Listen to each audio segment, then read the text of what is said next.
ಎಲ್ಲರಿಗೂ ನಮಸ್ಕಾರಗಳು.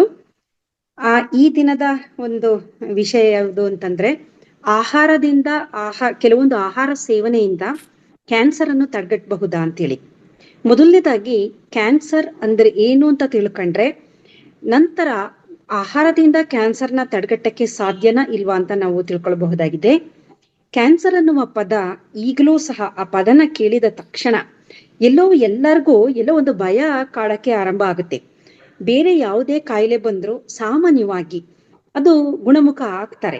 ಕ್ಯಾನ್ಸರ್ ಅಲ್ಲೂ ಬಹಳಷ್ಟು ಕ್ಯಾನ್ಸರ್ಗಳು ಹೊಂದಿದಂತಹ ಜನ ಗುಣಮುಖರಾಗಿದ್ದಾರೆ. ಆದ್ರೂ ಸಹ ಎಲ್ಲೋ ಒಂದು ಕಡೆ ಕ್ಯಾನ್ಸರ್ ಅಂದ ತಕ್ಷಣ ಎಂತಹ ಒಂದು ಧೈರ್ಯಶಾಲಿಗೂ ಒಂದ್ ಕಡೆ ಅಳುಕು ಆರಂಭ ಆಗುತ್ತೆ. ಇದ್ರ ಜೊತೆಯಲ್ಲಿ ಈ ಕ್ಯಾನ್ಸರ್ ಅನ್ನುವುದು ಸಾಮಾನ್ಯವಾಗಿ ನಾವು ನೋಡಿದಾಗ ಏನು ಅಂತ ಅಂದ್ರೆ ಒಬ್ಬ ಜನಸಾಮಾನ್ಯರ ಭಾಷೆಯಲ್ಲಿ ನಮ್ಮ ದೇಹದಲ್ಲಿರುವ ಜೀವಕೋಶಗಳಿಗೆ ಹುಚ್ಚು ಹಿಡಿದಂತೆ ವರ್ತಿಸುವುದನ್ನ ನಾವು ಕ್ಯಾನ್ಸರ್ ಅಂತ ಕರಿಬಹುದು. ಈ ಒಂದು ಸಂದರ್ಭದಲ್ಲಿ ಏನಾಗುತ್ತೆ ಅಂದ್ರೆ ನಮ್ಮ ದೇಹದ ಒಳಗಿರುವ ಜೀವಕೋಶಗಳು ಅಪರಿಮಿತವಾಗಿ ವಿಭಜನೆ ಹೊಂದುತ್ತಾ ಇರುತ್ತೆ.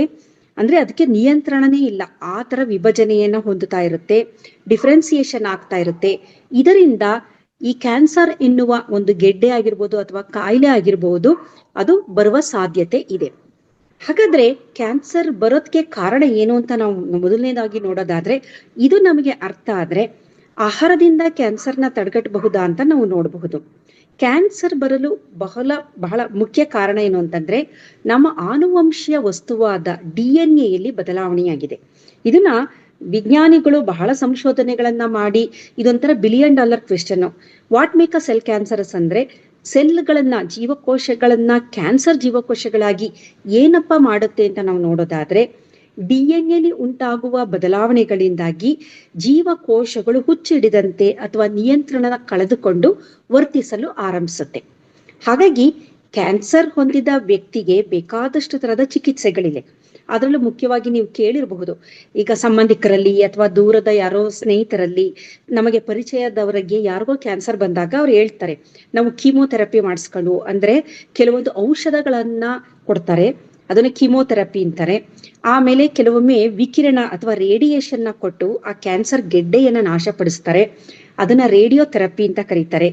ಆಮೇಲೆ ಜನಸಾಮಾನ್ಯರಿಗೆ ಗೊತ್ತಿರೋ ಹಾಗೆ ಸರ್ಜರಿ ಅಥವಾ ಶಸ್ತ್ರಚಿಕಿತ್ಸೆ, ಇದರ ಮುಖಾಂತರವು ಕ್ಯಾನ್ಸರ್ ಗೆಡ್ಡೆಯನ್ನ ತೆಗೆದುಹಾಕ್ತಾರೆ. ಈ ರೀತಿ ಬೇಕಾದಷ್ಟು ತರದ ಚಿಕಿತ್ಸೆಗಳು ಲಭ್ಯ ಇದೆ. ಆದ್ರೆ ಇದು ಕ್ಯಾನ್ಸರ್ ಬಂದ ನಂತರ ತೆಗೆದುಕೊಳ್ಳಬಹುದಾದ ಚಿಕಿತ್ಸೆಗಳು. ಆದರೆ ಕ್ಯಾನ್ಸರ್ ಬರದೇ ಇದ್ದ ಹಾಗೆ ಏನಾದರೂ ಒಂದು ಚಿಕಿತ್ಸೆ ಇದೆಯಾ, ನಾವೆಲ್ಲ ಅದನ್ನ ಮಾಡ್ಕೋಬಹುದಾ? ಅದನ್ನ ಮಾಡೋದ್ರಿಂದ ಕ್ಯಾನ್ಸರ್ ಬರುವ ಸಾಧ್ಯತೆ ಇಲ್ಲಿ ಬರದೇ ಇಲ್ಲ ಅಂತ ಹೇಳಕ್ಕಾಗಲ್ಲ, ಆದ್ರೆ ಬರುವ ಸಾಧ್ಯತೆ ಇರುತ್ತಲ್ಲ ಅದನ್ನ ಆದಷ್ಟು ನಾವು ಮುಂದೂಡಬಹುದು ಅಥವಾ ತಳ್ಳಿ ಹಾಕಬಹುದು. ಒಂದು ನಮಗೆ ನಮ್ಮನ್ನ ನಾವು ಕಾಪಾಡಿಕೊಳ್ಳಲು ಏನಾದರೂ ದಾರಿ ಇದೆಯಾ ಅಂತ ನಾವು ನೋಡೋದಾದ್ರೆ ಅದು ಒಂದು ಚಿಕಿತ್ಸೆ ಅಲ್ಲ.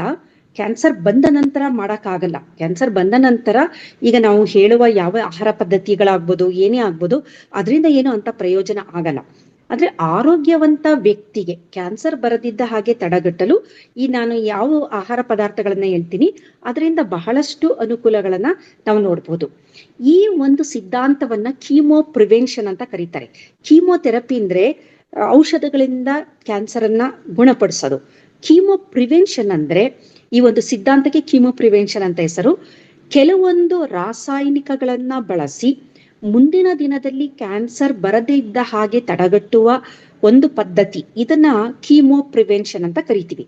ಇದನ್ನ 1970ರಲ್ಲಿ ಮೈಕಲ್ ಬಿ ಸ್ಪಾನ್ ಎನ್ನುವ ಅಮೆರಿಕದ ಒಬ್ಬ ವಿಜ್ಞಾನಿ ಈ ಒಂದು ಪದ್ಧತಿಯನ್ನ ಅಂದ್ರೆ ಜಗತ್ತಿಗೆ ಎಲ್ಲರಿಗೂ ತೋರಿಸ್ಕೊಟ್ರು. ನೋಡಿ, ಈ ತರದ ಹಣ್ಣುಗಳು, ಆಹಾರಗಳು, ತರಕಾರಿಗಳು, ಸೊಪ್ಪುಗಳು ಕೆಲವೊಂದನ್ನ ಮೆನ್ಷನ್ ಮಾಡಿದವನು ಇದನ್ನ ಸೇವನೆ ಮಾಡಿದ್ರೆ ನಮ್ಮ ದೇಹದಲ್ಲಿ ಕ್ಯಾನ್ಸರ್ ಬರದಿದ್ದ ಹಾಗೆ ತಡೆಗಟ್ಟಬಹುದು ಅಂತ ಆ ವಿಜ್ಞಾನಿ ತಿಳಿಸಿದ್ರು. ಅದನ್ನ ನಾವು ಹಾಗೆ ನೋಡಿದ್ರೆ ನಮ್ಗೆ ಆಶ್ಚರ್ಯ ಆಗುತ್ತೆ. ಕಾರಣ ಏನಂತಂದ್ರೆ ಅವರು ಹೇಳಿದ ಎಲ್ಲಾ ಆಹಾರ ಪದ್ಧತಿಯನ್ನ ನಾವು ಸಾವಿರಾರು ವರ್ಷಗಳಿಂದ ಭಾರತೀಯರು ನಾವು ಮೊದಲೇ ಅದನ್ನ ಅಳವಡಿಸ್ಕೊಂಡು ಬಂದಿದ್ದೀವಿ. ನಮ್ಮ ದಿನನಿತ್ಯದ ಒಂದು ಏನು ಆಹಾರ ಸೇವನೆ ನಮ್ಮಲ್ಲಿದೆ ಅದರಲ್ಲಿ ಇದೆಲ್ಲ ಇದೆ. ನಮ್ಮ ಹಿರಿಯರು ಇದೇ ಆಹಾರವನ್ನ ಸೇವನೆ ಮಾಡ್ತಾ ಇದ್ರು, ಇದೇ ಪದ್ಧತಿಯನ್ನ ಅನುಸರಿಸ್ತಾ ಇದ್ರು. ಆದರೆ ಇಂದೇನಾಗಿದೆ, ಒಂದು ಆಧುನಿಕ ಯುಗದಲ್ಲಿ ನಾವೇನ್ ಮಾಡ್ತಾ ಇದ್ದೀವಿ, ಜಂಕ್ ಆಹಾರಗಳ ಮೊರೆ ಹೋಗ್ತಾ ಇದ್ದೀವಿ, ಸಾಫ್ಟ್ ಡ್ರಿಂಕ್ಸ್ ಗಳಿಗೆ ಹೆಚ್ಚಿನ ಒಲವು ಇದೆ. ನಮ್ಮ ನಿಜವಾದ ಆಹಾರ ಪದ್ಧತಿ ಏನಿದೆ ಅದನ್ನ ಬಿಟ್ಟು ನಾವು ವೆಸ್ಟರ್ನ್ ಡಯಟ್ ಅಂತ ಕರಿತೀವಲ್ಲ, ಈಗ ಪಿಜ್ಜಾ ಆಗ್ಬೋದು, ಬರ್ಗರ್ ಆಗ್ಬೋದು, ಬೇರೆ ಬೇರೆ ತರದ್ದು, ಇದಕ್ಕೆ ಯುವ ಜನತೆ ಮಾರು ಹೋಗಿದ್ದಾರೆ. ಬರೀ ಯುವ ಜನತೆ ಅಲ್ಲ, ವಯಸ್ಸಾದವರು ತಿಂತಾರೆ. ಅದು ತುಂಬಾ ಆಶ್ಚರ್ಯ ಅಂತ ಅನ್ಸುತ್ತೆ. ಮಕ್ಕಳಿಗೆ ಏನೋ ಒಂದು ಅವ್ರಿಗೆ ಅದ್ರ ಬಗ್ಗೆ ಅರಿವಿಲ್ಲ, ತಿಂತಾರೆ. ಆದ್ರೆ ಅವರ ಜೊತೆಗೆ ದೊಡ್ಡವರು ಕೈಗೂಡಿಸ್ತಾರೆ. ಅವರು ಸಹ ಮೆಕ್ಡೊನಾಲ್ಡ್ ಅಂತೆ, ಈ ಬರ್ಗರ್ಗಳು, ಪಿಜ್ಜಾಗಳು, ಈ ತರದ್ದು ಪ್ರತಿ ಒಂದು ಬೀದಿ ಅಂತಂದ್ರೆ ಅದರಲ್ಲಿ ಒಂದೆರಡಾದ್ರೂ ಆ ತರದ ನಾವು ಅಂಗಡಿಗಳನ್ನ ನಾವು ನೋಡ್ಬೋದು. ಹಾಗಾದ್ರೆ ಈ ಕೀಮೋ ಪ್ರಿವೆನ್ಷನ್ ಅಂದ್ರೆ ಏನು ಅಂತ ನೋಡೋದಾದ್ರೆ, ಈ ಒಂದು ಪದ್ಧತಿಯಲ್ಲಿ ಇದನ್ನ ಯಾರು ಬೇಕಾದರೂ ಇದನ್ನ ನಾವು ಬಳಸಬಹುದಾಗಿದೆ. ಇದಕ್ಕೆ ಕಾಯಿಲೆ ಇರೋರು ಅಥವಾ ಕಾಯಿಲೆ ಇಲ್ಲದವರು ಅಂತಲ್ಲ, ಆರೋಗ್ಯವಂತ ವ್ಯಕ್ತಿಗಳು ಇದನ್ನ ಬಳಕೆ ಮಾಡ್ತಾ ಬಂದ್ರೆ ಮುಂದಿನ ದಿನದಲ್ಲಿ ಅವರಿಗೆ ಕ್ಯಾನ್ಸರ್ಗೆ ತುತ್ತಾಗುವ ಸಾಧ್ಯತೆಗಳು ಕಡಿಮೆ. ಕಾರಣ ಏನಂದ್ರೆ, ಕ್ಯಾನ್ಸರ್ ಬರಲು ಎರಡು ಬಹಳ ಮುಖ್ಯ ಕಾರಣ ಇದೆ. ಒಂದು, ವಯಸ್ಸಾಗುತ್ತೆ. Age is the risk factor ಅಂದ್ರೆ ಈ ವಯಸ್ಸನ್ನ ನಾವೇನು ಮಾಡಕ್ಕಾಗಲ್ಲ. ಅದಕ್ಕೆ ನೋಡಿ, ಒಂದು 50ರ ನಂತರ ಅಥವಾ 60ರ ನಂತರ ಕ್ಯಾನ್ಸರ್ ಬರುವ ಸಾಧ್ಯತೆಗಳು ಜಾಸ್ತಿ. ವಯಸ್ಸಾದವರನ್ನು ಹೆಚ್ಚಾಗಿ ಇದು ಕಾಡುತ್ತೆ. ಅಂದ್ರೆ ಸಣ್ಣ ಮಕ್ಕಳಲ್ಲೂ ಕೆಲವೊಂದು ಕ್ಯಾನ್ಸರ್ಗಳಿದೆ, ಆದರೆ ಸಾಮಾನ್ಯವಾಗಿ ಕ್ಯಾನ್ಸರ್ಗೆ ತುತ್ತಾಗುವವರು ವಯಸ್ಸಾದವರು. ಇನ್ನೊಂದು, ಯಾರು ಅತಿ ಹೆಚ್ಚು ಕೊಬ್ಬಿನಾಂಶದಿಂದ ಕೂಡಿದ ಆಹಾರವನ್ನ ಸೇವನೆ ಮಾಡ್ತಾರೆ ಅವರಿಗೆ ಕ್ಯಾನ್ಸರ್ ಬರುವ ಸಾಧ್ಯತೆಗಳು ಹೆಚ್ಚು ಅಂತ ವಿಜ್ಞಾನಿಗಳು ತಿಳಿಸಿದ್ದಾರೆ. ಇದರ ಜೊತೆಯಲ್ಲಿ ಕೆಲವೊಂದು ಜೀನ್ಸ್ಗಳ ಮ್ಯೂಟೇಶನ್ಗಳು ಸಹ ಕ್ಯಾನ್ಸರ್ ಉಂಟು ಮಾಡುತ್ತೆ. ಹಾಗಾದ್ರೆ ಯಾವ ಆಹಾರವನ್ನ ನಾವು ಸೇವನೆ ಮಾಡಿದ್ರೆ ಇದು ಈ ಒಂದು ಕ್ಯಾನ್ಸರ್ ಜೀವಕೋಶಗಳು ದೇಹದಲ್ಲಿ ಬೆಳೆಯದ್ದೇ ಇದ್ದ ಹಾಗೆ ನಾವು ನೋಡಬಹುದು ಅಂತಂದ್ರೆ, ಅದರಲ್ಲಿ ಮೊದಲನೇ ಗುಂಪಿಗೆ ಬರೋದು ವಿಟಮಿನ್ಗಳು. Vitamin A, D, E, K, vitamin C. ಎಲ್ಲಾ ವಿಟಮಿನ್ಗಳಲ್ಲೂ ಒಂದೊಂದು ಶಕ್ತಿ ಇದೆ. ಎಲ್ಲಾ ವಿಟಮಿನ್ಗಳಲ್ಲೂ, ಅದು ಬಿ ವಿಟಮಿನ್ ಆಗ್ಬೋದು, ಅಥವಾ ಎ ವಿಟಮಿನ್ ಆಗ್ಬೋದು, ಇ ಆಗ್ಬೋದು, ಸಿ ಆಗ್ಬೋದು, ಇವುಗಳಿಗೆ ಎಲ್ಲಾ ಅದಕ್ಕೆ ರಾಸಾಯನಿಕ ಹೆಸರಿದೆ. ಈಗ ಸಿಗೆ ಸಿಟ್ರಸ್ ಫ್ರೂಟ್ಗಳೆಲ್ಲ ಇರುತ್ತಲ್ಲ, ಇದಕ್ಕೆ ನಾವು ಈ ಒಂದು ವಿಟಮಿನ್ ಸಿ ಯಾವ್ದ್ರಲ್ಲಿ ಇರುತ್ತೆ ಅಂತಂದ್ರೆ, ನಿಂಬೆ ಹಣ್ಣಲ್ಲಿರುತ್ತೆ, ಕಿತ್ತಲೆ ಹಣ್ಣಲ್ಲಿರುತ್ತೆ, ಚಕ್ಕೋತದಲ್ಲಿರುತ್ತೆ. ಯಾವುದು ಹುಳಿ ಪದಾರ್ಥ ಇರುತ್ತೆ ಅದರಲ್ಲಿ ವಿಟಮಿನ್ ಸಿ ಇರುತ್ತೆ. ಹಾಗಾಗಿ ಎಲ್ಲಾ ಈ ವಿಟಮಿನ್ ಯುಕ್ತ ಪದಾರ್ಥಗಳನ್ನ ನಾವು ಸೇವನೆ ಮಾಡ್ತಾ ಬಂದ್ರೆ ನಮ್ಮ ದೇಹದಲ್ಲಿ ನಮ್ಮ ರೋಗ ಪ್ರತಿರೋಧಕ ಶಕ್ತಿ ಜಾಸ್ತಿ ಆಗೋದ್ರಿಂದ ಅದು ಕ್ಯಾನ್ಸರ್ ಜೀವಕೋಶಗಳು ದೇಹದಲ್ಲಿ ಅಕಸ್ಮಾತ್ ಆಗಿ ಏನಾದ್ರೂ ಕಂಡು ಬಂದ್ರು ಅದನ್ನ ನಾಶಪಡಿಸುವಂತಹ ಶಕ್ತಿ ದೇಹ ಹೊಂದಿರುತ್ತೆ ಅಂತ ವಿಜ್ಞಾನಿಗಳು ತಿಳಿಸಿದ್ದಾರೆ. ಮೊದಲನೇದಾಗಿ ಎಲ್ಲ ವಿಟಮಿನ್ಗಳು ಅಂತ ನಾವು ಹೇಳ್ಬೋದು. ಇದರ ಹೊರತಾಗಿ ಆರ್ಗೆನೋಸಲ್ಫರ್ ಕಾಂಪೌಂಡ್ ಅಂತ ಕರಿತೀವಿ. ಈ ಆರ್ಗೆನೋಸಲ್ಫರ್ ಕಾಂಪೌಂಡ್ ಎಲ್ಲಿರುತ್ತೆ ಅಂತಂದ್ರೆ, ಬೆಳ್ಳುಳ್ಳಿಯಲ್ಲಿರುತ್ತೆ, ಈರುಳ್ಳಿಯಲ್ಲಿರುತ್ತೆ. ಈ ಒಂಥರ ಘಾಟಿ ಇರುತ್ತಲ್ಲ, ಈಗ ಉದಾಹರಣೆಗೆ ನೋಡಿ, ಈರುಳ್ಳಿ ಕಟ್ ಮಾಡ್ಬೇಕಾದ್ರೆ ನಮಗೆ ಕಣ್ಣಲ್ಲಿ ಒಂಥರ ಆಗುತ್ತೆ, ನೀರು ಬರುತ್ತೆ. ಅದೇ ತರ ಬೆಳ್ಳುಳ್ಳಿ ಏನಂದ್ರೆ ಘಾಟು ಸ್ವಲ್ಪ. ಅದು ಬೆಳ್ಳುಳ್ಳಿನ ನಾವು ಹಾಕಿ ಕಚ್ಕೊಂಡು ಆರಾಮಾಗಿ ತಿನ್ನಕ್ ಆಗೋದಿಲ್ಲ. ಅದನ್ನ ಫ್ರೈ ಮಾಡ್ಬೇಕು, ಒಗ್ಗರಣೆ ಹಾಕ್ಬೇಕು, ಅಥವಾ ಆಹಾರದಲ್ಲಿ ಅದು ಬೆರೆತಾಗ ಮಾತ್ರ ನಾವು ಅದನ್ನ ತಿನ್ಬಹುದು. ಹಾಗಾಗಿ ಈ ಆರ್ಗೆನೋಸಲ್ಫರ್ ಇರುವಂತಹ, ಅಂದ್ರೆ ಈ ಒಂದು ಕೆಮಿಕಲ್ ಇರುವಂತಹ ಈ ಏನು ಆಹಾರ ಪದಾರ್ಥಗಳಿದೆ, ಇದು ಸಹ ಕ್ಯಾನ್ಸರ್ನಿಂದ ನಮ್ಮನ್ನ ಮುಕ್ತಿ ಕೊಡುತ್ತೆ. ಅಂದ್ರೆ ಕ್ಯಾನ್ಸರ್ ಜೀವಕೋಶಗಳನ್ನ ನಾಶಪಡಿಸುವ ಶಕ್ತಿ ಈ ಆರ್ಗೆನೋಸಲ್ಫರ್ ಕಾಂಪೌಂಡ್ಗಳಿಗಿದೆ ಅಂತ ವಿಜ್ಞಾನಿಗಳು ತಿಳಿಸಿದ್ದಾರೆ. ಇದರ ಹೊರತಾಗಿ ಅತಿಯಾಗಿ ಒಂದು ಆಂಟಿ ಆಕ್ಸಿಡೆಂಟ್ ಅಥವಾ ಕ್ಯಾನ್ಸರ್ ಅನ್ನ ನಾಶ ಮಾಡುವ ಶಕ್ತಿ ಇನ್ಯಾವುದಕ್ಕಿದೆ ಅಂತಂದ್ರೆ, ಕ್ರೂಸಿಫರಸ್ ವೆಜಿಟಬಲ್ ಅಂತ ಕರೀತಾರೆ. ಕ್ರೂಸಿಫರಸ್ ವೆಜಿಟಬಲ್ ಅಂದ್ರೆ ಈ ನಮ್ಮ ಕೋಸು ಗುಂಪಿಗೆ ಸೇರಿರುತ್ತಲ್ಲ ಅಂತ ತರಕಾರಿಗಳು. ಅದರಲ್ಲಿ ನವಿಲುಕೋಸು, ಹೂಕೋಸು, ಆಮೇಲೆ ಬ್ರಾಕೋಲಿ ಅಂತ ಸಿಗುತ್ತೆ. ಇತ್ತೀಚಿನ ದಿನದಲ್ಲಿ ಅದು ಹೂಕೋಸು ತರನೇ ಇರುತ್ತೆ, ಆದ್ರೆ ಹಸಿರು ಬಣ್ಣದನ್ನ ಹೊಂದಿರುತ್ತೆ. ನೀವು ಮಾಲ್ಗಳಲ್ಲಿ ಹೋದ್ರೆ ಬ್ರಾಕೋಲಿ ನಮ್ಮ ದೇಶದ ಅದು ತರಕಾರಿ ಅಲ್ಲ ಅದು. ಹಾಗಾಗಿ ನಾವು ಅದನ್ನ ಜಾಸ್ತಿ ನೋಡಕ್ಕಾಗಲ್ಲ, ಆದ್ರೆ ಮಾಲ್ಗಳಲ್ಲಿ ಇರುತ್ತೆ. ಇದು ಬ್ರಾಕೋಲಿ ಅಂತ ಸಿಕ್ಕುತ್ತೆ.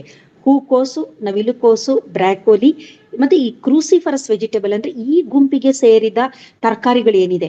ಆಮೇಲೆ ಬಾಟಲ್ ಗೋರ್ಡ್, ಈಗ ಬಾಟಲ್ ಗೋರ್ಡ್, ಸ್ನೇಕ್ ಗೋರ್ಡ್ ಅಂತಂದ್ರೆ ಅದೇನ್ತೀವಿ, ಪಡವಲಕಾಯಿ, ಹಾಗಲಕಾಯಿ, ಈ ತರದ ಗುಂಪಿಗೆ ಸೇರಿದಂತದ್ದು ಏನೇನಿದೆ ಇದು ಎಲ್ಲದಕ್ಕೂ ಇದರಲ್ಲಿ ಡಯಾಕ್ಸಿನ್ ಅಂತ ಕೆಲವೊಂದು ಐಸೋಥಯೋಸಯನೇಟ್ ಅಂತ ಒಂದು ಕಾಂಪೌಂಡ್ ಇದೆ. ಹಾಗಾಗಿ ಆ ಕಾಂಪೌಂಡ್ಗೆ ಏನು ಒಂದು ಶಕ್ತಿ ಇದೆ ಅಂತಂದ್ರೆ, ಕ್ಯಾನ್ಸರ್ ಜೀವಕೋಶಗಳು ಬರದಿದ್ದ ಹಾಗೆ ತಡೆಗಟ್ಟೋದು. ಈಗ ನೋಡಿ, ನಾವು ಎಲ್ಲ ತರಕಾರಿಗಳನ್ನು ತಿನ್ನಬೇಕು, ಆದ್ರೆ ಇತ್ತೀಚೆಗೆ ಏನಾಗಿದೆ ಅಂದ್ರೆ ಮಕ್ಕಳುಗಳು ತುಂಬಾ ಚೂಸಿ. ಬೀನ್ಸ್ ತಿನ್ನಲ್ಲ, ಕ್ಯಾರೆಟ್ ತಿನ್ನಲ್ಲ, ಈರುಳ್ಳಿ ತಿನ್ನಲ್ಲ, ಟೊಮೆಟೊ ತಿನ್ನಲ್ಲ. ಕೊನೆಗೆ ಅವರ ಆಹಾರದಲ್ಲಿ ಎಲ್ಲ ತರಕಾರಿ ತೆಗೆದು ಬರೀ ಅನ್ನ ತಿಂತಾರವರು. ಸಾಂಬಾರಲ್ಲೂ ಅಷ್ಟೇ ಎಲ್ಲ ತರಕಾರಿಗಳು ತೆಗೆದು ಬರೀ ಆ ಸಾರು ಏನಿರುತ್ತೆ ಅದನ್ನ ಮಾತ್ರ ತಿಂತಾರೆ. ಹಾಗಾಗಿ ಮಕ್ಕಳಿಗೆ ಸಣ್ಣದ್ರಿಂದ ನಾವು ಎಲ್ಲಾ ತರಕಾರಿಗಳ ಅಭ್ಯಾಸವನ್ನು ಮಾಡಿಸ್ಬೇಕು. ಹಾಗಲಕಾಯಿನೂ ತಿನ್ಬೇಕು, ಆದ್ರೆ ಅದನ್ನ ಡೈಲಿ ನಾವು ತಿನ್ನಕ್ ಆಗೋದಿಲ್ಲ, ಯಾವಾಗ್ಲಾದ್ರೂ ಒಮ್ಮೊಮ್ಮೆ ಅಪರೂಪಕ್ಕೆ. ಅಂದ್ರೆ ನಮ್ಮ ದೇಹಕ್ಕೆ ನಾವು ಭೂಮಿ ಮೇಲೆ ಏನೇನೋ ತರಕಾರಿಗಳು ಬೆಳೆಯುತ್ತೆ, ಎಲ್ಲಾ ತರಕಾರಿಗಳನ್ನು ನಾವು ಯಾವುದೋ ಒಂದು ರೂಪದಲ್ಲಿ, ಅದು ಸಲಾಡ್ ಆಗಿರ್ಬೋದು, ಅಥವಾ ಸಾಂಬಾರ್ ಆಗಿರ್ಬೋದು, ಅಥವಾ ಗ್ರೇವಿ ಆಗಿರ್ಬೋದು, ಅಥವಾ ಕೋಸಂಬರಿಗಳು, ಏನೋ ಒಂದು ಅದರ ರೂಪದಲ್ಲಿ ನಾವು ಅದನ್ನ ಸೇವನೆ ಮಾಡ್ಬೇಕು.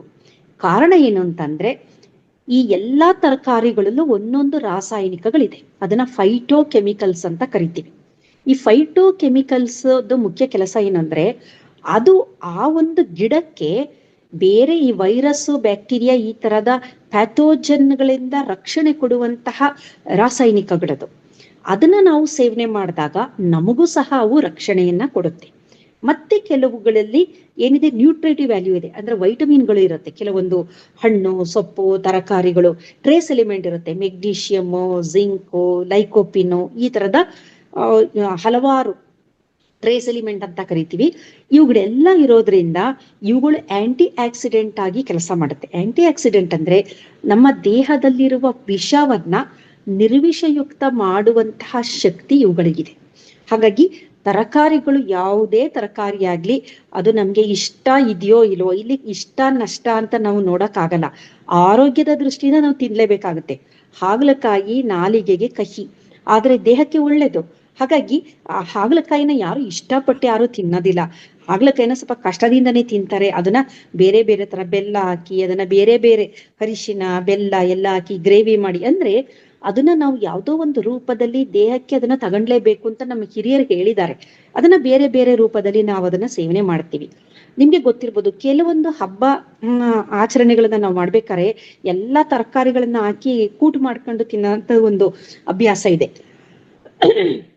ಅದರಲ್ಲಿ ಕೇರಳದಲ್ಲಿ ನೀವು ನೋಡ್ಬೋದು, ಅವಿಲ್ ಅಂತ ಮಾಡ್ತಾರೆ, ಎಲ್ಲಾ ತರಕಾರಿಗಳನ್ನು ಹಾಕಿ ಒಂದು ಇದ್ ಮಾಡ್ತಾರೆ. ಅಂದ್ರೆ ಎಲ್ಲಾ ಕೇರಳ ಆಗ್ಬೋದು, ಕರ್ನಾಟಕ ಆಗ್ಬೋದು, ತಮಿಳ್ನಾಡು ಆಗ್ಬೋದು, ಆಂಧ್ರ, ಬೇರೆ ಬೇರೆ ಹಬ್ಬಗಳ ನಮ್ಮಲ್ಲಿ ಸಂಕ್ರಾಂತಿಲಿ ಮಾಡ್ತಾರ ಅದನ್ನ. ಈಗ ನುಗ್ಗೆ ಸೊಪ್ಪು ತರ ಇನ್ನೊಂದು ಸೊಪ್ಪು ಬರುತ್ತೆ, ಕಹಿನೇ ಇರುತ್ತದು. ಆ ಸೊಪ್ಪುದು ಒಂದು ಏನು ಪಲ್ಯಗಳೆಲ್ಲ ಮಾಡ್ತಾರೆ. ಅಂದ್ರೆ ಎಲ್ಲಾ ತರಕಾರಿ ನಾನು ಹೇಳಿದೆ, ಎಲ್ಲಾ ತರಕಾರಿಗಳನ್ನ ನಾವು ಸೇವನೆ ಮಾಡ್ಲೇಬೇಕು ಯಾವ್ದಾದ್ರೂ ಒಂದು ರೂಪದಲ್ಲಿ. ಮತ್ತೆ ಈ ಕ್ಯಾನ್ಸರ್ನ ವಿರುದ್ಧ ನಮ್ಮ ದೇಹಕ್ಕೆ ಹೆಚ್ಚಿನ ರಕ್ಷಣೆ ಕೊಡುವಂತ ಬಹಳ ಪ್ರಮುಖವಾದ ಮತ್ತೊಂದು ಯಾವುದು ಆಹಾರ ಪದಾರ್ಥ ಅಂದ್ರೆ ಅರಿಶಿನ ಅಂತ ಹೇಳ್ಬಹುದು. ಹಾಗಾಗಿ ನೋಡಿ, ನಮ್ಮ ಆಹಾರದಲ್ಲಿ ಎಲ್ಲದರಲ್ಲೂ, ಸಾಂಬಾರಾಗಿರ್ಬೋದು, ಪ್ರತಿ ಒಂದರಲ್ಲೂ ಎಲ್ಲೋ ಒಂದ್ ಕಡೆ ನಾವು ಅರಿಶಿನದ ಬಳಕೆನ ನಾವು ಮಾಡೇ ಮಾಡ್ತೀವಿ. ಅರಿಶಿನಕ್ಕೆ ಬಹಳ ಪ್ರಮುಖವಾದ ಸ್ಥಾನ ಇದೆ. ಏನಕ್ಕೆ ಅಂದ್ರೆ, ಅರಿಶಿನದಲ್ಲಿರೋ ಕರ್ಕ್ಯುಮಿನ್ ಅಂತ ಒಂದು ಕೆಮಿಕಲ್ ಕಾಂಪೌಂಡ್ ಇದೆ. ಈ ಕರ್ಕ್ಯುಮಿನ್ ಮುಖ್ಯವಾದ ಕೆಲಸ ಏನಂದ್ರೆ, ಕ್ಯಾನ್ಸರ್ನಿಂದ ನಮ್ಗೆ ಪ್ರೊಟೆಕ್ಷನ್ ಅಥವಾ ರಕ್ಷಣೆಯನ್ನ ನೀಡುವಂಥದ್ದು. ಇದರ ಮೇಲೆ ಬೇಕಾದಷ್ಟು ಸಂಶೋಧನೆಗಳು ಸಹ ನಡೆದಿದೆ. ಇಲಿಗಳಿಗೆ ಕ್ಯಾನ್ಸರ್ ಗೆಡ್ಡೆನ ಬರ್ಸಿದ್ದಾರೆ. ನಂತರ ಈ ಕರ್ಕ್ಯುಮಿನ್, ಅರಿಶಿನದಲ್ಲಿರುವ ಈ ಕರ್ಕ್ಯುಮಿನ್ ಕೊಟ್ಟಿದ್ದಾರೆ. ಕರ್ಕ್ಯುಮಿನ್ನ ಅದನ್ನ ನಾವು ಬಳಕೆ ಮಾಡ್ತಾ ಬಂದ್ರೆ, ಅದು ಇಲಿಗಳಿಗೆ ಅದನ್ನ ಕೊಡ್ತಾ ಬಂದಾಗ ಏನಾಗಿದೆ, ಕ್ಯಾನ್ಸರ್ ಗೆಡ್ಡೆ ಕರಗ್ತಾ ಬಂದಿರೋದನ್ನ ವಿಜ್ಞಾನಿಗಳು ನೋಡಿದ್ದಾರೆ. ಹಾಗಾಗಿ ಅರಿಶಿನ ಬಹಳ ಮುಖ್ಯವಾಗಿ, ಅತ್ಯಂತ ವೆರಿ ಪೊಟೆಂಟ್ ಅನ್ಬೋದು, ಆಂಟಿ ಕಾರ್ಸಿನೋಜನ್ ಅಂತ ಅಂತಾರೆ. ಆಂಟಿ ಕಾರ್ಸಿನೋಜನ್ ಅಂದ್ರೆ ಕ್ಯಾನ್ಸರ್ ನಿವಾರಕ ಒಂದು ರಾಸಾಯನಿಕ. ಕ್ಯಾನ್ಸರ್ ಕಾರಕ ಅಂದ್ರೆ ಕ್ಯಾನ್ಸರ್ನ ಉಂಟು ಮಾಡೋದು. ಆಂಟಿ ಕ್ಯಾನ್ಸರಸ್ ಅಂದ್ರೆ ಕ್ಯಾನ್ಸರ್ನ ನಿವಾರಣೆ ಮಾಡುವಂತಹದ್ದು. ಇದರ ಜೊತೆಗೆ ಗ್ರೀನ್ ಟೀ ಅಂತ ನಾವು ಹೇಳ್ತೀವಿ. ಸಾಮಾನ್ಯವಾಗಿ ನೋಡಿ, ಚೈನೀಸ್ ಅವರು ಬಹಳ ಹೆಚ್ಚು ಈ ಟೀಗಳನ್ನ ಬಳಕೆ ಮಾಡ್ತಾರೆ. ಟೀ ಅಂದ್ರೆ ಬರೀ ಟೀ ಪುಡಿ, ಟೀ ಸೊಪ್ಪಿನಿಂದ ಮಾಡಿದಂತಹ ಟೀ ಅಲ್ಲ, ಬೇರೆ ಬೇರೆ ಹರ್ಬಲ್ ಟೀಗಳು, ಬೇರೆ ಬೇರೆ ಒಂದು ಹರ್ಬ್ಗಳಿಂದ ಮಾಡಿರುವಂತಹ ಟೀಗಳು, ಲೆಮನ್ ಟೀ ಆಗ್ಬೋದು, ಮಿಂಟಿಂದ ಆಗ್ಬೋದು, ಬೇರೆ ಬೇರೆ ತರದ ಟೀಗಳು. ಹಿಂದಿನ ಕಾಲದಲ್ಲಿ ನೋಡಿ, ಬೇಕಾದ್ರೆ ನಮ್ಮ ಹಿರಿಯರನ್ನ ಕೇಳಿ ನೋಡಿದಾಗ ಅವರು ಟೀ ಅಂದ್ರೆ ಕಷಾಯ ಅಂತಾನೆ ಅನ್ಬೋದು, ಕಷಾಯಗಳು ಮಾಡ್ತಾ ಇದ್ರು. ಬೇರೆ ಬೇರೆ ತರದ ಕಷಾಯಗಳು, ಚಳಿಗಾಲದಲ್ಲಿ ಒಂಥರ ಮಾಡೋರು, ಬೇಸಿಗೆ ಕಾಲದಲ್ಲಿ ಒಂಥರ ಕಷಾಯ. ಅಂದ್ರೆ ಸೀಸನ್ ವೈಸ್. ಈಗ ನೀವು ಮಲೆನಾಡಲ್ಲಿ ಹೋದ್ರೆ, ಆ ಮಲೆನಾಡಿನ ಆ ಚಳಿಗೆ ದೇಹ ರಕ್ಷಣೆ ಮಾಡ್ಕೋಬೇಕು, ಶೀತ ನೆಗಡಿ ಕೆಮ್ಮು ಆಗದೆ ಇದ್ದಾಗೆ ಅಲ್ಲಿ ಮೆಣಸು ಹಾಕಿ, ಶುಂಠಿ ಹಾಕಿ ಏನೋ ಒಂದು ಕಷಾಯ ಮಾಡೋರು. ಅದೇ ತರ ಬೇಸಿಗೆ ಬಂದಾಗ ದೇಹ ತಂಪಾಗಿರೋದಕ್ಕೆ ಒಂಥರ ಕಷಾಯ. ಅಂದ್ರೆ ಈ ಟೀ ಅಂತ ನಾವ್ ಏನ್ ಹೇಳಿ, ಟೀ ಅಂದ್ರೆ ಬರೀ ಟೀ ಕುಡಿದು ಅಂತಲ್ಲ, ಎಲ್ಲಾ ತರದ ಈ ತರ ಡಿಕಾಕ್ಷನ್ ಅಥವಾ ಒಂದು ಕಷಾಯ, ಇವುಗಳಿಗೆ ಆಂಟಿ ಕ್ಯಾನ್ಸರಸ್ ಒಂದು ಶಕ್ತಿ ಇದೆ. ಕಾರಣ ಏನಂತಂದ್ರೆ ಇವುಗಳಲ್ಲಿ ಮಸಾಲ ಪದಾರ್ಥಗಳನ್ನ ಬಳಸ್ತೀವಿ. ಅದರಲ್ಲಿ ಮುಖ್ಯವಾಗಿ ಕರಿಮೆಣಸು, ಅದನ್ನ ಬಳಸ್ತೀವಿ. ಅದರ ಜೊತೆಗೆ ಚಕ್ಕೆ ಬಳಸ್ತೀವಿ, ಲವಂಗ ಬಳಸ್ತೀವಿ, ಏಲಕ್ಕಿ, ದಾಲ್ಚಿನ್ನಿ, ಈ ತರ ಈ ಸ್ಪೈಸಸ್ ಅಂತ ನಾವ್ ಏನ್ ಹೇಳ್ತೀವಿ, ಇವುಗಳೆಲ್ಲದರಲ್ಲೂ ಒಂದೊಂದು ಬೇರೆ ಬೇರೆ ವಿಧವಾದ ರಾಸಾಯನಿಕಗಳಿದೆ. ಈ ರಾಸಾಯನಿಕಗಳ ಬಳಕೆನ ನಾವು ಅಂದ್ರೆ ಅತಿಯಾಗಬಾರ್ದು, ಒಂದು ಪ್ರಮಾಣದಲ್ಲಿ ನಾವು ಬಳಕೆ ಮಾಡ್ಕೊಂತ ಬಂದ್ರೆ, ಈಗ ಟೀ ಮಾಡ್ಬೇಕಾದ್ರೆ ಅದಕ್ಕೆ ಸ್ವಲ್ಪ ಶುಂಠಿ ಹಾಕೋದು, ಅದಕ್ಕೆ ಸ್ವಲ್ಪ ಏಲಕ್ಕಿ ಪುಡಿ ಹಾಕೋದು, ಅಥವಾ ಏನೋ ಪಾನಕ ಮಾಡಿದಾಗ ಏಲಕ್ಕಿ ಪುಡಿ, ಅಂದ್ರೆ ಎಲ್ಲೆಲ್ಲಿ ಸಾಧ್ಯನೋ ಈ ಒಂದು ಮಸಾಲ ಪದಾರ್ಥಗಳನ್ನು ನಿಯಮಿತವಾಗಿ ನಾವು ಬಳಕೆ ಮಾಡ್ಕೊಂತ ಬಂದ್ರೆ ಮುಂದಿನ ದಿನದಲ್ಲಿ ಕ್ಯಾನ್ಸರ್ ಆಗಿ ಪರಿವರ್ತನೆಯಾಗುವ ಜೀವಕೋಶಗಳನ್ನು ಇದು ಅವುಗಳು ಆ ರೀತಿ ಆಗದಿದ್ದ ಹಾಗೆ ಕಾಪಾಡುತ್ತೆ. ಇದನ್ನ ಬಹಳಷ್ಟು ಕ್ಯಾನ್ಸರ್ಗಳಲ್ಲಿ ನೋಡಿದ್ದಾರೆ. ಲಂಗ್ ಕ್ಯಾನ್ಸರ್ಗೆ ಇವುಗಳ ಬಳಕೆಯಿಂದಾಗಿ ಅದು ಲಂಗ್ ಕ್ಯಾನ್ಸರ್ ಆಗದಿದ್ದಾಗೆ ನೋಡಿದ್ದಾರೆ. ಮತ್ತೆ ಕರುಳಿನ ಕ್ಯಾನ್ಸರ್ ಆಗಿರಬಹುದು, ಸಲೈವರಿ ಗ್ಲ್ಯಾಂಡ್ ಕ್ಯಾನ್ಸರ್, ಈ ತರ ಬೇರೆ ಬೇರೆ ತರ ಈ ತರ ಕ್ಯಾನ್ಸರ್ಗಳು ಬರದಿದ್ದ ಹಾಗೆ ಬಹಳಷ್ಟು ಅನಿಮಲ್ಸ್ ಗಳ ಮೇಲೆ ಮಾಡಿದ್ದಾರೆ, ಇಲಿಗಳ ಮೇಲೆ ಪ್ರಯೋಗಗಳನ್ನ ಮಾಡಿದ್ದಾರೆ. ಮಾಡಿ ನೋಡಿದ್ದಾಗ ಒಳ್ಳೆಯ ರಿಸಲ್ಟ್ ಬಂದಿದೆ. ಮತ್ತೆ ಇದರ ಜೊತೆಯಲ್ಲಿ ದ್ರಾಕ್ಷಿಯಲ್ಲಿ ರೆಸ್ವೆರಿಟ್ರಾಲ್ ಅಂತ ಒಂದು ರಾಸಾಯನಿಕ ಇದೆ, ಕಪ್ಪು ದ್ರಾಕ್ಷಿಯಲ್ಲಿ. ಹಾಗಾಗಿ ದ್ರಾಕ್ಷಿಯನ್ನ ಬೀಜ ತೆಗೆದೇ ಹಾಗೆ ತಿನ್ನಬೇಕು. ಬೀಜದ ಸಮೇತ ನಾವು ತಿಂದಾಗ ಅರೆಸ್ವೆರಿಟ್ರಾಲು ನಮ್ಮ ದೇಹಕ್ಕೆ ಹೋಗುತ್ತೆ. ಆದ್ರೆ ದ್ರಾಕ್ಷಿಯನ್ನ ಚೆನ್ನಾಗಿ ತೊಳೆದು ಉಪ್ಪು ನೀರಿನಲ್ಲಿ ತೊಳೆದಾಗ ಅದರ ಮೇಲಿರುವ ಈ ಏನು ಕೀಟನಾಶಕಗಳಿದೆ ಅದು ಸಂಪೂರ್ಣವಾಗಿ ಹೋಗುತ್ತೆ. ನಂತರ ದ್ರಾಕ್ಷಿಯನ್ನ ಸೇವನೆ ಮಾಡಬೇಕು. ನಿಯಮಿತವಾಗಿ ದ್ರಾಕ್ಷಿ ಸೇವನೆ ಮಾಡೋದು, ನಿಯಮಿತವಾಗಿ ದಾಳಿಂಬೆ ಅನ್ನೋದು ನಿಜವಾಗ್ಲೂ ಒಂದು ಅದ್ಭುತವಾದ ಒಂದು ಇದು ಅಂತಂದು ಫ್ರೂಟ್ ಅಂತ ಅನ್ಬಹುದು. ಅದರಲ್ಲಿ ಬಹಳಷ್ಟು ಈ ತರ ಆಂಟಿ ಕ್ಯಾನ್ಸರಸ್ ಅಂಶಗಳಿದೆ. ಹಾಗಾಗಿ ಇದರ ಜೊತೆಗೆ ನಿಮ್ಗೆ ಗೊತ್ತಿರೋ ಹಾಗೆ ಈ ಕಾಡಿನಲ್ಲಿ ಕೆಲವೊಂದು ಹಣ್ಣುಗಳು ಸಿಕ್ಕುತ್ತೆ ನಿಮ್ಗೆ. ಕಾಡಿನಲ್ಲಿ ಅದು ಬೆರೀಸ್ಗಳಂತ ಕರಿತೀವಿ ಅದನ್ನ, ಬ್ಲೂಬೆರಿ, ಆಮೇಲೆ ರಾಸ್ಬೆರಿ ಅಂತೆಲ್ಲ ನಾವು ಅಂತೀವಲ್ಲ, ಅದು ಹೊರಗಡೆಯಿಂದ ಬಂದಿರೋದು, ನಾವು ಇಂಪೋರ್ಟ್ ಮಾಡ್ಕೊಳ್ಳೋಂತ ಹಣ್ಣುಗಳು. ಅದರ ಹೊರತಾಗಿ ನಮ್ಮಲ್ಲೇ ನೇಟಿವ್ ಆಗಿ ಕಾಡಿನಲ್ಲಿ ಕೆಲವು ಹಣ್ಣುಗಳು, ಬಿಲ್ವಾರದ ಹಣ್ಣು, ಮುರುಕದ ಹಣ್ಣು ಅಂತೆಲ್ಲ ಸಿಗುತ್ತೆ. ಹಿಪ್ಪನೇರಳೆ ಹಣ್ಣು ಇದೆಯಲ್ಲ, ಹಿಪ್ಪನೇರಳೆ ಗಿಡ ನೆಟ್ಟಾಗ ಹಿಪ್ಪನೇರಳೆ ಹಣ್ಣು, ಅದು ಸಹ ಬೆರಿ ಅಂತಾನೆ ನಾವು ಕರಿತೀವಿ. ಈ ಹಣ್ಣುಗಳಲ್ಲಿ ಅತ್ಯಂತ ಹೆಚ್ಚಿನ ಆಂಟಿ ಆಕ್ಸಿಡೆಂಟ್ ಅಂತ ಒಂದು ರಾಸಾಯನಿಕ ಅಂದ್ರೆ ಅದು ರಾಸಾಯನಿಕಗಳ ಗುಂಪು. ಇದರ ಜೊತೆಗೆ ಇತ್ತೀಚೆಗೆ ನಿಮಗೆ ಗೊತ್ತಿರಬಹುದು ಬೆಣ್ಣೆ ಹಣ್ಣು ಅಂತಾನು ಕೇಳಿದ್ದೀರಾ ನೀವು. ಈ ಕೂರ್ಗಲ್ಲಿ ತುಂಬಾ ಸಿಕ್ಕುತ್ತದೆ, ಬಟರ್ ಫ್ರೂಟ್ ಅಂತ ಕರೀತಾರೆ. ನೀವು ಯಾವ್ದಾರು ಮನೆ ಮುಂದೆ ಒಂದು ಬಟರ್ ಫ್ರೂಟ್ ಇದೆ ಅಂದ್ರೆ ಅದು ಕೂರ್ಗಿಗಳ ಮನೆ ಅಂತಾನೆ. ಕೂರ್ಗ್ನವ್ರು ಮಾತ್ರ ಮನೆ ಮುಂದೆ ಬಟರ್ ಫ್ರೂಟ್ ಇಲ್ದೆ, ಈಗ ಮನೆ ಮುಂದೆ ತುಳಸಿ ಗಿಡ ಹೇಗಿರುತ್ತೆ ಅದೇ ತರ ಮನೆ ಮುಂದೆ ಬಟರ್ ಫ್ರೂಟ್ ಇದೆ ಅಂದ್ರೆ ಗಿಡ ನೋಡಿ ನಾವ್ ಹೇಳ್ಬೋದು ಆ ಮನೆಯಲ್ಲಿ ವಾಸ ಆಗಿರೋರು ಕೂರ್ಗ್ನವ್ರು ಅಂತ. ಅಷ್ಟು ಪ್ರಮಾಣದಲ್ಲಿ ಅವ್ರು ಅದನ್ನ ಬಳಕೆ ಮಾಡ್ತಾರೆ. ಇತ್ತೀಚೆಗೆ ಗೊತ್ತಾಗಿದೆ ಜನಕ್ಕೆ ಈ ಬಟರ್ ಫ್ರೂಟ್ ಅನ್ನೋದಿದೆಯಲ್ಲ ಅದೊಂದು ಅದ್ಭುತವಾದ ಹಣ್ಣು ಅಂತ. ಏಕೆಂದ್ರೆ ವೆರಿ ರಿಚ್ ಆಂಟಿ ಆಕ್ಸಿಡೆಂಟ್ ಅದು. ಅದರಿಂದ ಕ್ಯಾನ್ಸರ್ ಅಲ್ಲ, ಹೃದಯಕ್ಕೆ ಸಂಬಂಧಿಸಿದಂತ ತೊಂದರೆ ಆಗ್ಬೋದು, ಬ್ಲಡ್ ಪ್ರೆಷರ್ ಆಗ್ಬೋದು, ಮಧುಮೇಹ ಆಗ್ಬೋದು, ಅದು ಯಾವುದೂ ಬರಲ್ಲ. ಮತ್ತೆ ಅದು ತುಂಬದಂಗೆ ಅನ್ಸುತ್ತೆ. ಅದನ್ನ ನೀವು ತಿಂದಾಗ ನಿಮ್ಗೆ ಒಂದು ತುಂಬಿದಂತ ಸಂತೃಪ್ತಿ ಭಾವನೆ ಬರುತ್ತೆ.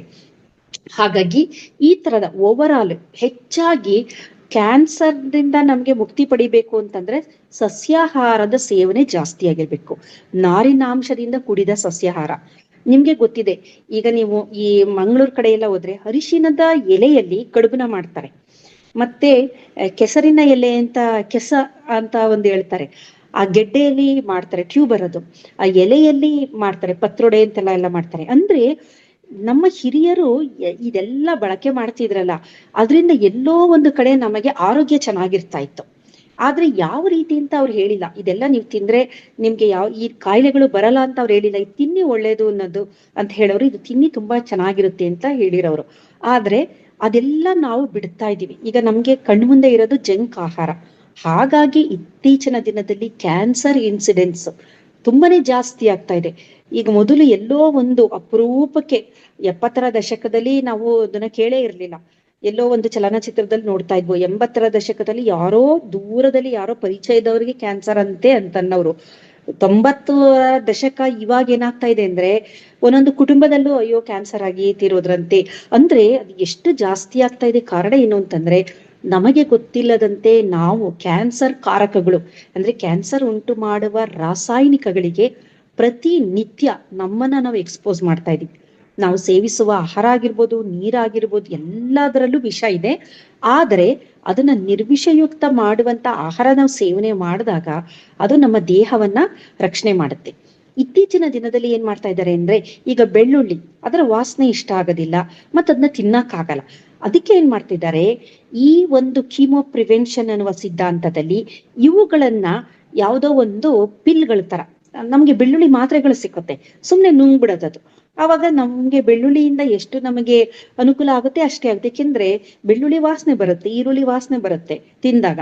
ಆದ್ರೆ ಮಾತ್ರೆಗಳು ತಗೊಂಡಾಗ ಏನು ಅನ್ಸೋದಿಲ್ಲ. ಈಗ ಕಾಡ್ಲಿವರ್ ಆಯಿಲ್ದು ಒಂದು ಮಾತ್ರೆಗಳು ಬರುತ್ತಲ್ಲ, ಮೀನಿನ ಎಣ್ಣೆಯ ಮಾತ್ರೆಗಳು, ಗುಳಿಗೆಗಳು, ಆ ತರ ಈ ಬೆಳ್ಳುಳ್ಳಿದಾಗಿರ್ಬಹುದು ಅಥವಾ ಬೇರೆ ಬೇರೆ ನಾನು ಈಗ ಏನ್ ಹೇಳಿದ್ದೆ ಅದನ್ನೆಲ್ಲ ಏನ್ ಮಾಡ್ತಾರೆ ಅಂದ್ರೆ ಕಂಡೆನ್ಸ್ ಮಾಡಿ ಮಾತ್ರೆಯ ರೂಪದಲ್ಲಿ ಅಥವಾ ಈ ಜಾಮ್ಗಳ ರೂಪದಲ್ಲಿ ಅಥವಾ ಜೆಲ್ಲಿಗಳ ರೂಪದಲ್ಲಿ ಅಥವಾ ಅದನ್ನ ಜ್ಯೂಸ್ಗಳ ತರ, ನಾವು ಜ್ಯೂಸ್ ಅಂತ ಏನು ಕುಡಿತೀವಿ ಆ ತರ ಪಾನೀಯಗಳಾಗಿ ಈ ತರದ್ರಲ್ಲಿ ಬೆರಕೆ ಮಾಡ್ತಾ ಇದ್ದಾರೆ. ಹಾಗಾಗಿ ನಿಜವಾಗ್ಲೂ ಎಲ್ಲೋ ಒಂದು ಕಡೆ ಇದನ್ನ ಹೆಚ್ಚು ಹೆಚ್ಚು ಸಸ್ಯಾಹಾರನ ನಾವು ಬಳಕೆ ಮಾಡ್ತಾ ಬಂದ್ರೆ ಅದರಲ್ಲಿರುವ ರಾಸಾಯನಿಕಗಳಿಂದ ನಮಗೆ ನಮ್ಮ ದೇಹಕ್ಕೆ ಕ್ಯಾನ್ಸರ್ನಿಂದ ಪ್ರೊಟೆಕ್ಷನ್ ಸಿಕ್ಕುತ್ತೆ. ಮತ್ತೆ ಕ್ಯಾನ್ಸರ್ ಮುಂದೂಡಲು ಇನ್ನೊಂದು ಬಹಳ ಪ್ರಮುಖವಾದ ಒಂದು ಅಂಶ ಅಂದ್ರೆ ಉಪವಾಸ. ಇದನ್ನ ಜಪಾನಿನ ವಿಜ್ಞಾನಿಗಳು ಕಂಡಿಡ್ತಿದ್ದಾರೆ. ಅವರು ಕ್ಯಾನ್ಸರ್ಗೆ ತುತ್ತಾಗುವ ಸಾಧ್ಯತೆ ಇರುವ ಅಂತಹ ವ್ಯಕ್ತಿಗಳಿಗೆ ಉಪವಾಸ ಚಿಕಿತ್ಸೆಯನ್ನ ಮಾಡಿ ನಂತರದ ದಿನದಲ್ಲಿ ಕ್ಯಾನ್ಸರ್ ಇಂದ ಅವರು ಮುಕ್ತಿ ಪಡೆದಿರುವುದನ್ನ ಅದನ್ನ ಪ್ರೂವ್ ಮಾಡಿದ್ದಾರೆ. ಅದಕ್ಕೆ ಅವರಿಗೆ ನೊಬೆಲ್ ಬಹುಮಾನವೂ ಸಹ, ನೊಬೆಲ್ ಪಾರಿತೋಷಕ ಅಂತ ಏನ್ ಹೇಳ್ತೀವಿ, ಅದು ಫಿಸಿಯಾಲಜಿ ಅಂಡ್ ಮೆಡಿಸಿನ್ಗೆ ಅದನ್ನ ಕೊಡ್ತಾರಲ್ಲ, ಆ ಒಂದು ನೊಬೆಲ್ 2016 ಬಂದಿದೆ.